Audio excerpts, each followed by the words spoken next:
ये तस्वीरें दिल्ली से सटे गुड़गांव की हैं, जिसे वैसे तो मिलेनियम सिटी कहा जाता है, लेकिन बुधवार को कुछ घंटों की बरसात ने ही शहर का ये हाल कर दिया। ये कहानी सिर्फ गुड़गांव की ही नहीं, बल्कि भारत के सभी छोटे बड़े शहरों की है। जरा सी बारिश और शहर बन जाते हैं समंदर।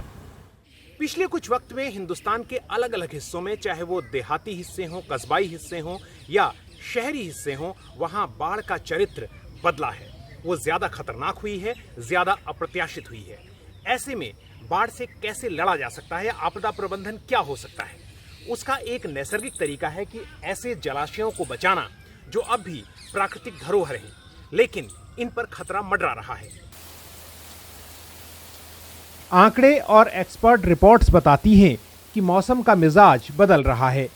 जहां एक ओर सूखे की घटनाएं बढ़ रही हैं, वहीं अब कम वक्त में अचानक बहुत अधिक बरसात भी हो रही है। अक्सर सिविक अथॉरिटीज इसी एक्सट्रीम वेदर को समस्या से अपना पल्ला झाड़ने के लिए एक बहाना बना लेती हैं, लेकिन शहरी इलाकों में बाढ़ और जलभराव के दूसरे कारण कहीं ज्यादा बड़े हैं, जैसे खराब कचरा प्रबंधन और वाटर बॉडीज यानी जल निकायों का खत्म होना। आप देख पा रहे हैं यहाँ पे ये जो पीछे तालाब है, पहले वो तालाब यहाँ तक हुआ करता था। बहुत बड़ा तालाब था, नेचुरल प्राकृतिक तालाब है, मैन मेड नहीं है। लेकिन यहाँ पे धीरे धीरे कॉलोनी बस गई है, लोग रहने लगे हैं, जाहिर सी बात है, कंस्ट्रक्शन हो गया है, यहाँ पे ईंटें बिछ गई है, तो तालाब का जो साइज़ है वो भी छोटा हो गया है। लेकिन आज भी जो तालाब का पानी है वो अपनी जगह बना लेता है, और अक्सर यहाँ पे जब तालाब बारिश के पानी से बहुत भर जाता है तो वो इन इलाकों में घुस जाता है, और तालाब का पानी लोगों के घरों में भी चला जाता है, और अक्सर लोगों के घरों में सीलन की भी दिक्कत इस वजह से रहती है। उत्तर पश्चिम दिल्ली के कराला गांव को ही लीजिए। कुछ साल पहले तक यहाँ बीसियों जीवंत तालाब हुआ करते थे, लेकिन बेतरतीब निर्माण और खराब कचरा प्रबंधन ने इनको खत्म कर दिया।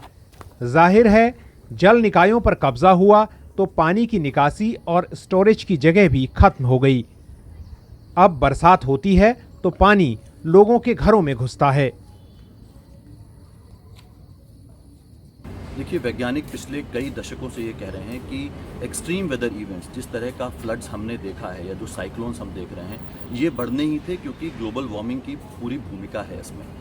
लेकिन उससे जूझने की जो हमारी तैयारी होनी चाहिए थी, और ऐसी वाटर बॉडीज़ जिनको बचाना है, जिनकी बहुत अहम भूमिका है, जो एक्सेस वाटर होता है उसको एब्जॉर्ब करने के लिए, नेचुरल वाटर फ्लो को मेंटेन करने के लिए, वो नहीं हुआ है। जो नेचुरल सिस्टम्स थे वो टूट गए, और जो पुराने ड्रेनेज सिस्टम बने हुए थे उनके ऊपर में हमने कॉलोनीज बना दी हैं। तो कहीं ना कहीं वो तहस नहस हुआ है, और ऐसी वाटर बॉडीज़ को हमें हर हाल में बचाना होगा अगर हमें इन एक्सट्रीम वेदर इवेंट से जूझना है और शहरों को बचाना है। आज बेतरतीब निर्माण की वजह से कंक्रीट का जंगल बन चुकी दिल्ली कभी 1000 से अधिक छोटे बड़े तालाबों का घर थी। इनमें से आधे से ज्यादा तो कचरे की भेंट चढ़ गए। यह खतरा अब दिल्ली से लगे उन गांवों में भी फैल रहा है जहां जल निकाय अब तक बचे रहे हैं। दक्षिण पश्चिम दिल्ली के रावता गांव में 32 साल के रजनीश ऐसे तालाबों को बचाने के लिए स्थानीय लोगों के साथ काम कर रहे हैं। तो अभी कोशिश यही कर रहे हैं हम बार बार कि इसका एक तो सौंदर्यीकरण हो जाए, उसके बाद इसमें चारों तरफ पेड़ लगाए जाएं, लोग इसकी साफ सफाई का ध्यान रखें। हम लोगों को प्रोत्साहित भी करते हैं कि इसमें कचरा न डालें, लेकिन फिर भी कुछ सरकारी जो ये भी डालते रहते हैं। उसके बाद हमने उनको रोका तो वो बंद कर दिया उन्होंने, लेकिन फिर भी ये पड़ा है, तो सरकार की तरफ से इतना रिस्पांस नहीं मिल पा रहा हमें। रावता से कुछ दूर घुमनहेड़ा गांव में ग्रामीणों ने बाढ़ से निपटने और भूजल संरक्षण में तालाबों के महत्व को समझा है। कोई 2 एकड़ क्षेत्रफल में फैले इस तालाब के चारों ओर सत्यनारायण और उनके साथियों ने पिछले कुछ सालों में कई पेड़ लगाए और तालाब में फैली गंदगी को साफ करवाया गया। किसी ने पैसे से किया, किसी ने तन से किया, तो सब ने सहयोग दिया अपना अपना। ऐसी बात नहीं किया आपने इसमें हमने बहुत सफाई कराई, 1.5-2 लाख रुपए में इसकी छटाई कराई, जेबीसी वगैरह से सारी मिट्टी निकलवाई, ये सारी बाउंड्री वॉल बनवाई, इसकी सारी वो करवाई।